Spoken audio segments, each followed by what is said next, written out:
আসসালামু আলাইকুম, সবাই কেমন আছেন? সবাই ভালো আছেন।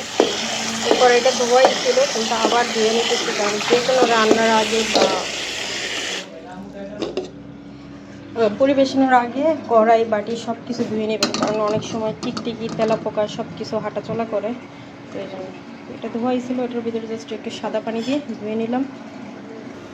আজকে রান্না করব মুরগির সাল পাকনা দিয়ে মটর ডাল। এখানে পেঁয়াজ কেটে নিয়েছি, সবগুলো দিব না, অন্যান্য তরকারিতেও দিব, তো এখান থেকে কতটা ব্যবহার করব। কড়াই শুকিয়ে গেছে, আর এখন দিয়ে দিব পরিমাণ মতো তেল। আমি কিন্তু পরিমাণে একটু তেল কম খাওয়ার চেষ্টা করি, কারণ আমার গ্যাসের প্রবলেম। যারা একটু বেশি খান একটু বেশি দিবেন। তেলটা একটু ছড়াই দিই।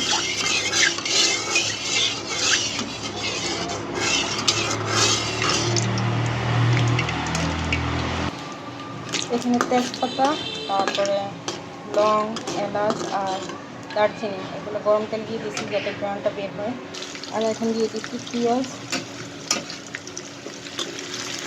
একটু নরম নরম করে ভেজে নেব।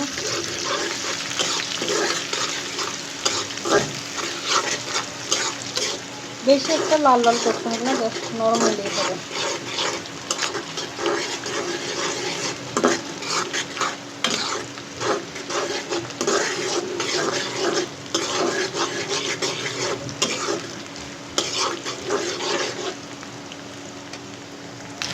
আর এখন দিয়ে দিচ্ছি 1 চামচ আদা আর 1 চামচ রসুন, একটু ফ্রাই করে নেব।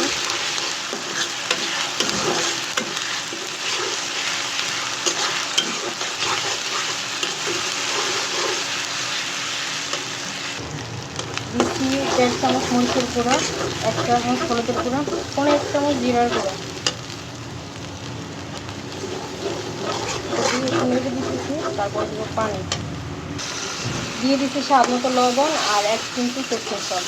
এটা মশলাটা কষানো হয়ে গেলে তারপর দিয়ে দেবো মুরগির সালটা। এটা একটু হতে থাক, যেহেতু পানি দিচ্ছি, পানিটা টেনে তেলটা করে ভেসে আসুক। এখন মশলা কষানো হয়ে গেছে,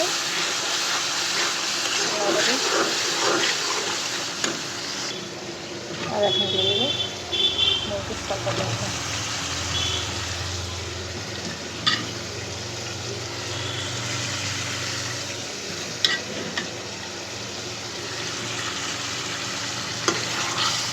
এগুলো একটু ভালোভাবে মিক্স করে কষিয়ে নেব।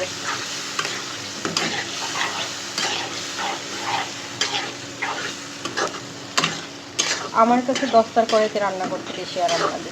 যেভাবে খুশি সেভাবে নাড়ো, কোনো সমস্যা নেই। আর খাবারের স্বাদটাও মনে হয় একটু বেশিই লাগে।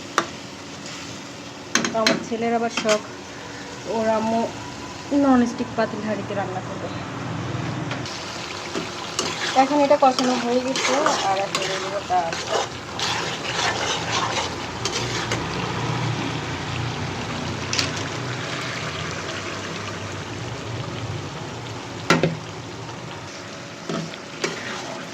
ডাল আর মশলা, মুরগির সালপাকনা, এগুলো সব একসাথে মিক্স করে চুলার জাল অল্প করে একটু একটু সময় দেবো, 3-4 মিনিট কষানো দেবো।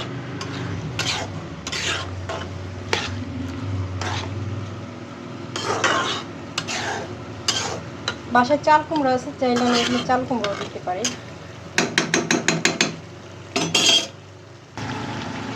এটা অনেকটাই কষানো হয়ে গেছে, আর এখন ঝোলের পানিটা দিয়ে দিব। মানে ডাল সিদ্ধ হইতে যে পানিটা লাগবে পানি আমি ফোলার জন্য আগেই গরম করে রেখেছি, তো এখানে পানি দিয়ে দিতেছি পরিমাণ মতো। এটাতে একটু বেশি পানি লাগবে, কারণ এটা হচ্ছে মটরের ডাল, পানি টানবে বেশি। আর এবারের মরিচের কালারগুলো দারুণ, একদম খয়েরি কালারের, আর রান্নার কালারটাও খুব সুন্দর হবে আশা করি। হ্যাঁ, পানি একটু পরিমাণ মতোই দিচ্ছি, খুব বেশি পরিমাণে দিচ্ছি। এটা আমি পাশের চুলায় ট্রান্সফার করব, ওই চুলায় রান্না হইতে থাক।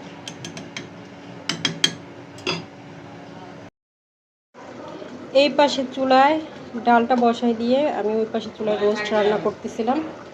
তো রোস্ট অলরেডি হয়ে গেছে, আশা করি ডালটাও হয়ে গেছে।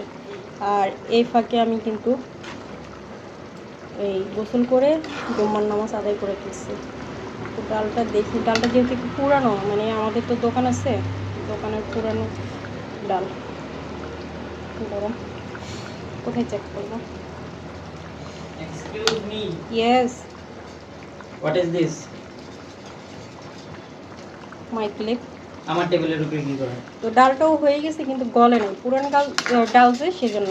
আর একটু জাল হোক, আমি ওই পাশে